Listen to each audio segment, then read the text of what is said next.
मी ठेवितो मस्तक ज्या ठिकाणी तेथे सद्गुरु पाय तुमचे दोन्ही. ओम नमोजी पंढरीनाथा. हात कमल निवास या गुरुनाथा. तुमचा अनुग्रह लादलो पात्र झालो महासुखा.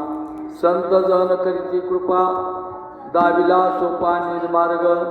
तुमचा अनुग्रह लादलो पात्र झालो महासुखा. लोकाभिरामम रणरंगधीरम राजेव नेत्रम रघुवंशनाथम. कारुण्यरूपं करुणाकरंतं श्रीरामचंद्रं शरणं प्रपद्ये. आता हृदया फुले चौफाळुनिया भले वरी वैसव पावले. श्री गुरूंची मस्तक माझे संतापाई.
पायावरी या वारकरी संतांच्या